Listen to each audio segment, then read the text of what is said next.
The breaking point, the forgotten colony, the transport ship Meridian, drifted through the asteroid field with careful precision. Captain Sarah Chin stood on the bridge, watching the view screen as chunks of rock the size of mountains floated past. Her crew worked in silence, their faces tight with concentration. One wrong move out here, and they would be dust. Sarah was 42 years old and had spent half her life navigating the dangerous routes that other species refused to travel.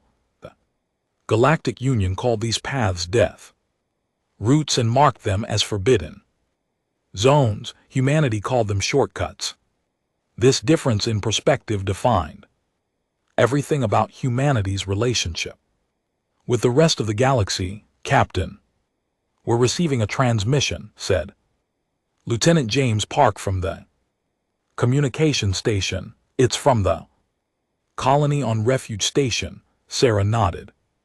Put it through. The view screen flickered and showed a man's face. He looked exhausted. His name was Governor Michael Torres, and he ran the human mining colony on Refuge Station, a small moon orbiting a gas giant in the neutral zone. The colony was home to 15,000 humans who extracted rare minerals from the moon's crust. Captain Chin thanked the stars. You made it, Torres said. His voice carried relief and worry in equal measure. The situation here is getting worse by the hour. Give me the details, Governor, Sarah replied. Torres took a breath. 3 days ago, a Zelthi cruiser arrived in orbit there, claiming that Refuge Station falls within their territorial boundaries. According to some ancient treaty, they're demanding we evacuate within 48 hours or face military action. Sarah felt her jaw tighten. The Zelthi were one of the founding members of the Galactic Union. They were tall, elegant beings with crystalline skin that refracted light in rainbow patterns. They considered themselves the guardians of galactic law and order. They also considered humanity to be barely civilized newcomers who should be grateful for any scraps the Union threw their way. Refuge Station has been a human colony for 30 years, Sarah said. The neutral zone agreements were clear when we established it. The Zell don't care, Torres replied. They say that human claims in the neutral zone are provisional at best. They say we never had the authority to settle here in the first place. This was not new for the 75 years since humanity had joined the Galactic Union. This pattern had repeated itself over and over. Humans would find an unclaimed world or moon. Humans would settle it. Humans would build something. Then one of the elder species would show up with some ancient claim or forgotten treaty and demand the humans leave. And every time the Galactic Union sided with the elder species, every single time the Zelthi ultimatum, the Meridian entered orbit around Refuge Station. 6 hours later, Sarah could see the Zelthi cruiser hanging in space like a jeweled dagger. It was beautiful in the way that dangerous things often are. Its hull was covered in what looked like crystal formations, each one pulsing with soft blue light. They're hailing us, Park said. Let's hear what they have to say, Sarah replied. The face that appeared on the screen was that of Commander Velnes, Zelthi military officer. His crystalline features caught the light of the nearby star, making him look like he was carved from precious gems. When he spoke, his voice had a musical quality that would have been pleasant in any other circumstance. Human vessel, I am Commander Velner of the Zelthi sovereignty. You will not interfere with the evacuation of this unauthorized colony. This territory belongs to the Zelthi people by right of ancient law. Sarah kept her voice level. Commander. This colony was established within the neutral zone under the Galactic Union. Settlement protocols, we filed all the proper documentation, we received approval from the Union Council. Nuris made a sound that might have been laughter. Human approval means nothing. Your species has only been part of the Union for a handful of decades.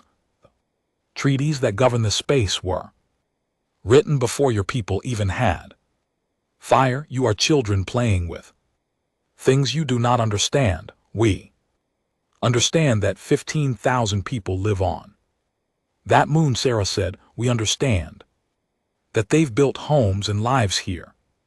We understand that forcing them to leave is wrong.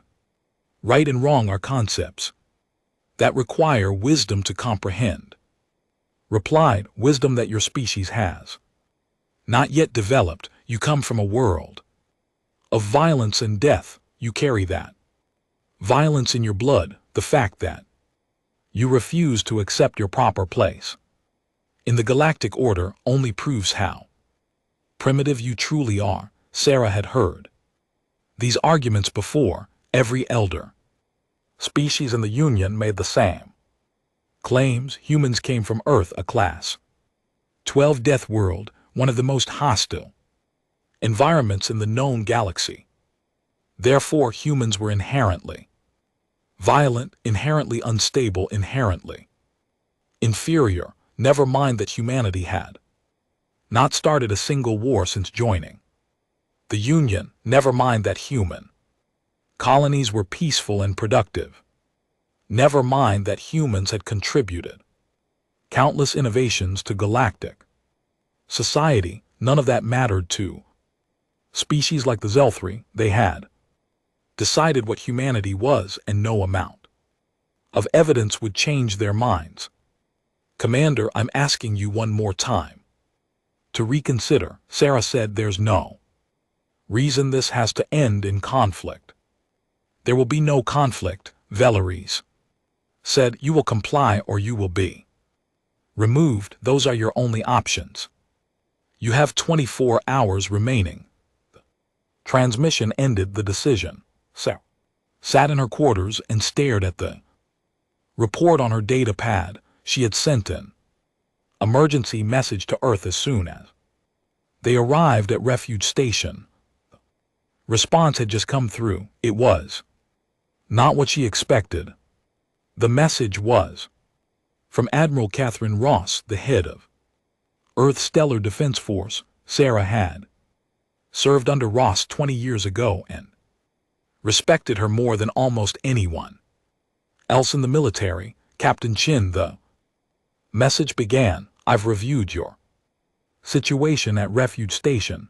I've also reviewed the past 75 years of similar situations. I'm done watching our people get pushed around by species who think they're better than us. Sarah felt her heart rate increase as she continued reading. For 3 generations, humanity has played by the Galactic Union's rules. We've been patient, we've been diplomatic, we've accepted insult after insult because we believed that eventually the elder species would see us as equals. We were wrong. They will never see us as equals. They will always see us as primitives from a death world who got lucky enough to build starships. The message continued with details that made Sarah's eyes widen. Earth had not been idle during the decades of humiliation. Far from it. 75 years ago, when we joined the Union, we were given access to their technology databases. We studied everything they had. We learned their science. Then we did something that apparently no other species has ever bothered to do. We improved on it. Sarah read about secret research facilities on the moons of Jupiter. She read about experimental shipyards in the Kuiper Belt. she read about weapons, development programs hidden in asteroid bases. She read about an entire shadow fleet that had been built in absolute secrecy. The elder species believe we are primitive, the message concluded. They believe we have nothing they need, and nothing they should fear, Captain Chin. It's time to show them how wrong they are. You are authorized to use any means necessary to defend refuge. Station, the cavalry is coming. Make sure there's still a colony to save when we arrive. Sarah sat back in her chair. Her hands were shaking slightly. For 75 years, humanity had taken the insults. They had accepted being treated as lesser. They had bowed and scraped and begged for basic respect. That era had just ended. The stand. Sarah called her senior officers to the briefing room. When they were all assembled, she shared the message from Admiral Ross. She watched their faces change as they read it. Shock became understanding. Understanding became determination. They've been preparing for this, said Commander Lisa Okafor, the ship's tactical officer, all this time while the Union was patting us on the head and telling us to be good children. Earth was getting ready. The question is what we do right now, said Chief Engineer David Kim. The Zelthy cruiser outguns us 10-1 with conventional weapons. If we fight, we die. Who said anything about conventional weapons? Sarah replied. She brought up a classified file on the briefing room display. It showed schematics for weapon systems that the Union had never seen. Human innovations built on Union technology, but pushed far beyond anything the elder species had imagined. The Zel-3 think they know what we're capable of, Sarah said. They've scanned our ship.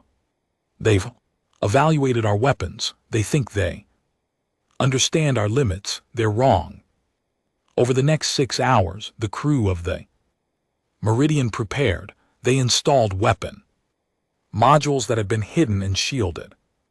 Cargo containers. They activated systems that didn't appear on any official manifest. They turned their transport ship into something else entirely. When Commander Vellner contacted them again, his holographic image showed the same arrogant confidence as before. Your time is up, human. Begin evacuation procedures immediately or face the consequences. Sarah stood on her bridge with her crew around her. She thought about the 15,000 people on refuge station. She thought about 75 years of insults. She thought about every human who had been told they were primitive, violent, and inferior.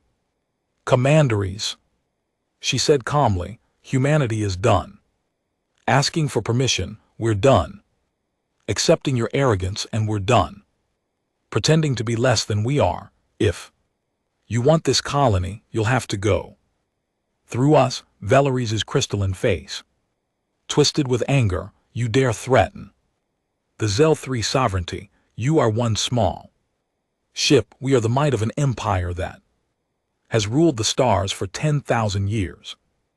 Then this should be easy for you, Sarah replied. She nodded to Okafor. Light them up. What happened next would be talked about across the galaxy for generations to come. The awakening.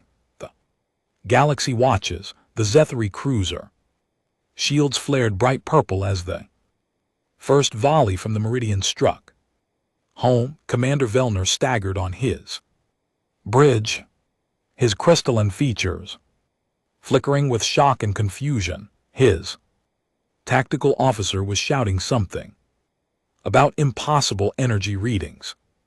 Report, Vellner demanded. Commander, the human ship, it shouldn't be possible. Their weapons are bypassing our shields. The energy signature doesn't match anything in our databases. They're using some kind of phased particle beam that Our defenses weren't designed to counter on the Meridian's bridge, Sarah. Watch the tactical display with grim satisfaction. The weapon systems that Earth scientists had developed didn't just match Zell 3 technology, they had been specifically designed to defeat it. Humanity had spent 75 years studying every ship design, every weapon system, every defensive measure the Union used. Then they had built counters for all of it. Target their weapon systems, Sarah ordered. I want them disabled, not destroyed. We're making a point, not starting a massacre. The Meridian moved with a speed that shocked the Zelthi crew. Human ships had always been considered slow and clumsy by Union standards, but this ship danced through space like it was performing a ballet. Enhanced engines based on human modifications to Union drive technology pushed the Meridian beyond what any elder species thought possible. 3 more precisely targeted shots and the Zelthi cruiser went dark. Its weapons were offline, its engines were disabled. The mighty warship that had threatened to destroy Refuge Station now drifted helplessly in space, but Sarah knew the real battle was just beginning. This confrontation wasn't just between one human ship and one Zell 3 cruiser. Entire galaxy was watching. The message spreads in the Galactic Union Central hub on the capital world of Valoris Prime. Alarms were sounding in the Security Council chamber. High Counselor Thinzak of the Valoran Empire stared at the tactical display showing the Refuge Station situation. His 4 eyes blinked in sequence, a sign of deep confusion among his people. How is this possible? He asked. The human ship was a simple transport vessel. Our intelligence reports said it was barely armed. Our intelligence was wrong, replied Security Director Mersh, a serpentine Scythian, whose scales rippled with agitation. The transport ship was a cover. That vessel is carrying technology we've never encountered before. Frenzek turned to the Zelthi ambassador, a dignitary named Sorlin, whose crystalline body was trembling with rage. Ambassador, your people assured this council that the human colony could be removed without incident. You said they would not resist. They should not have been able to resist. Sorlin's voice was sharp enough to cut crystal. Humans are a primitive species. They barely understand the technology we've given them access to. This is impossible. Clearly it's not impossible, said Counselor Uther of the Kaltoran Collective. Her massive form shifted in the specialized gravity field that allowed her to attend council sessions. The question is what we do about it. Mersh brought up more data on the central display. This is just the beginning. We're receiving reports from across human space. Ships are emerging from what appear to be hidden facilities, dozens of them, maybe hundreds, all carrying technology that doesn't match our records of human capabilities. The chamber fell silent. For 75 years, the Union had carefully monitored humanity's technological development. They had allowed humans access to certain technologies while restricting others. They had maintained complete confidence that humanity would never pose a threat to the established order. That confidence was evaporating with every new report that came in. Fleet arrives. Back at Refuge Station, Sarah received a notification that made her smile. New contacts were appearing on long-range sensors, lots of them. The cavalry had arrived. 16 human warships dropped out of faster-than-light travel. In perfect formation, they were unlike anything the galaxy had seen from humanity before, sleek and deadly, bristling with weapons that would make even the elder species nervous. Leading them was the UHSF Indomitable Admiral Ross' flagship. Governor Torres contacted Sarah from the surface of Refuge Station. His face showed pure relief. Captain Chin, I don't know what you did, but the whole colony just watched it happen on our screens. People are crying, people are cheering. After 75 years of being told we don't matter, someone finally stood up for us. It wasn't just me, Governor, Sarah replied. It was everyone who refused to accept that we're somehow less than the elder species. Everyone who kept working and building and preparing for this day. Admiral Ross' face appeared on another screen. The Admiral was 68 years old, with silver hair and eyes that had seen too many diplomatic failures. Captain Chin, excellent work, I'm assuming command of the situation. Let's show the galaxy what humanity has become. The Zell 3 were not done yet. 3 more cruisers arrived in the system, responding to Vellner's distress call. They took one look at the human fleet and hesitated. The lead commander, a veteran named Kelder, opened a channel. Human fleet, you are in violation of Galactic Union law. Stand down immediately or face the combined might of the Zell 3 sovereignty. Admiral Ross responded with a voice that carried absolute certainty. Commander Kelder, here's what's going to happen. You're going to retrieve your disabled cruiser and leave this system. Refuge Station is a human colony and will remain a human colony. Any attempt to remove our people will be met with force. You cannot threaten us. The Union will not stand for this aggression. We're not threatening, Ross said calmly. We're stating facts, and as for the Union, they're welcome to take it up with us diplomatically, but the days of humans being pushed around are over.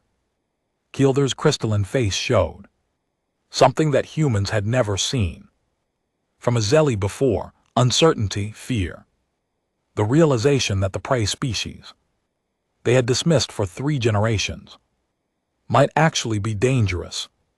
The Zelthi cruisers retrieved their damaged sister ship and withdrew from the system. They would return to their sovereignty and report what they had seen. The message would spread from there. The new reality. Over the following days, the story of Refuge Station spread across the galaxy at light speed.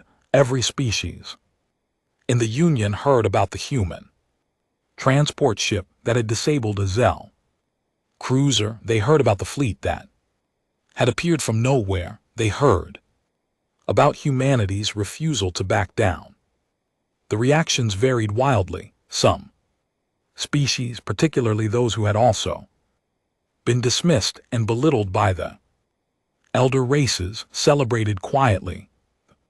Drachnari, a reptilian species from a harsh desert world, sent an encrypted message of congratulations to Earth.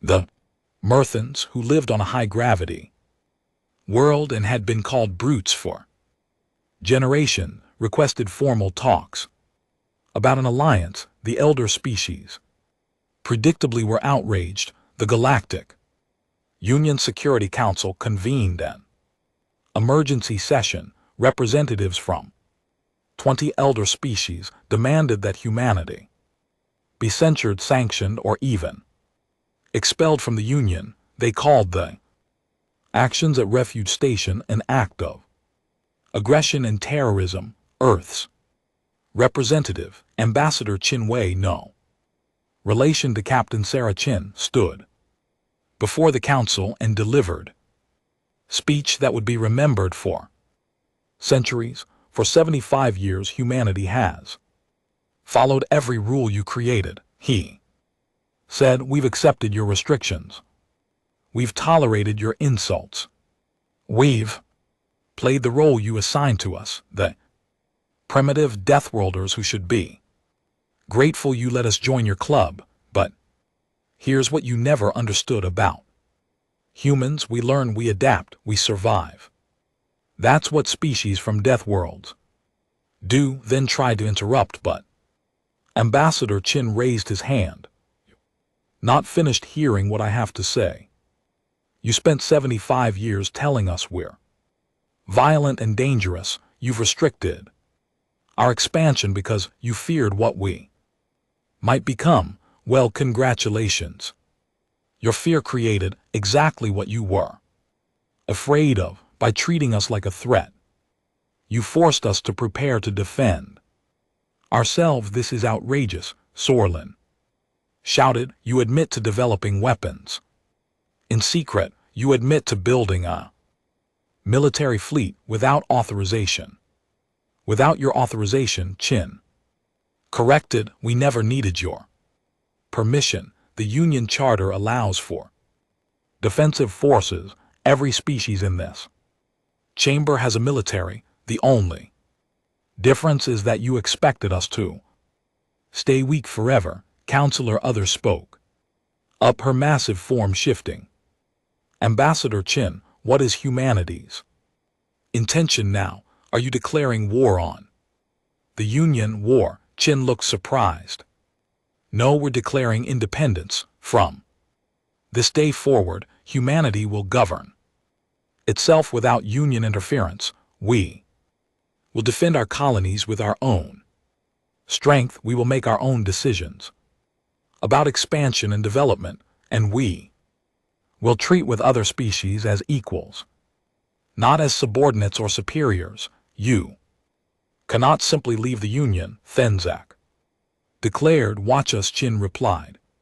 But here's the interesting part. We're not closing our borders. We're not ending trade. We're not seeking conflict with anyone. We're simply done accepting that we're somehow inferior. Any species that wants to work with humanity as an equal partner is welcome. Any species that wants to continue treating us like primitive children can stay away from our space. The shift begins. Within weeks, the galaxy's political landscape began to transform. The Drechnari formally requested a mutual defense treaty with humanity. The Murthans opened trade negotiations on terms far more favorable than the Union had ever offered them. A dozen other species, all from harsh worlds, all tired of being looked down upon by the elder races, reached out to Earth.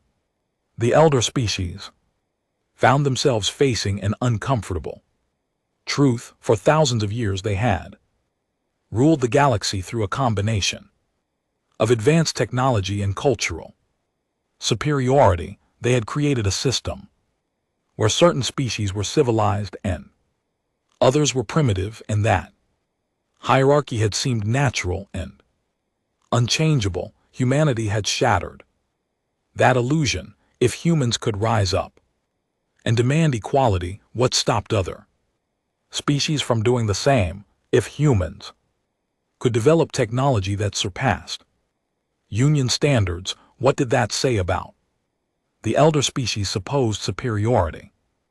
Captain Sarah Chin returned to Earth. Hero, she was promoted to Commodore and given command of humanity's Outer Rim defense fleet. But when reporters asked her how it felt to be the person who changed everything, she gave an answer that perfectly captured the human spirit. I didn't change anything, she said. I just stopped pretending we were less than we are. Every human who worked in secret research facilities, every engineer who pushed technology beyond its limits, every colonist who built a life in hostile space, they're the ones who made this possible. We were always capable of this. We just needed to stop asking permission to be ourselves. On Refuge Station, Governor Torres stood in the colony's central plaza and looked up. At the stars, the Zell 3 cruisers were gone, in their place a human defense station was being constructed. Ships came and went freely, carrying supplies and new settlers. The colony that almost died was now thriving. A young girl, maybe 10 years old, approached Torres. Her name was Maya, and she had been born on Refuge Station. She had never seen Earth. Governor Torres, she asked, is it true that we almost had to leave our home? Torres knelt down to her level.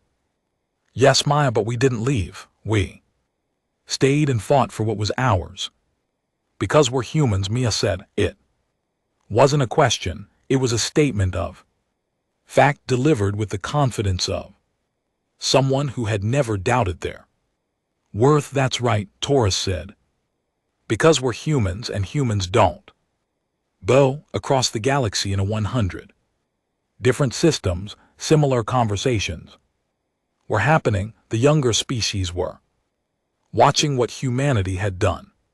They were asking themselves why they should accept inferior status when these Death World primitives had proven it was possible to demand more. The Galactic Union would never be the same. The elder species' comfortable dominance was over. A new era was beginning, one where respect had to be earned rather than assumed, one where ancient treaties and cultural superiority meant less than current capabilities and courage. And it had all started because one captain on one ship decided that enough was enough. Because after 75 years of patience, humanity finally showed the galaxy what they really were. Not primitive, not inferior, not violent savages who needed to be controlled, just humans, and that was more than enough. The dawn of equals. Admiral Ross stood on the bridge of the Indomitable and watched the stars. Somewhere out there, the elder species were scrambling to understand what had happened. Somewhere out there, younger species were finding their courage, and somewhere out there, humanity was building a future where they would never again have to beg for basic dignity. She thought about all the ambassadors who had stood before the Union Council and been dismissed. She thought about all the colonists who had been forced to abandon their homes. She thought about 75 years of accumulated insults and humiliations. Then she smiled, because all of that was over now. Humanity had arrived, not as conquerors, not as destroyers, but as equals who refused to be anything less. The galaxy would just have to get used to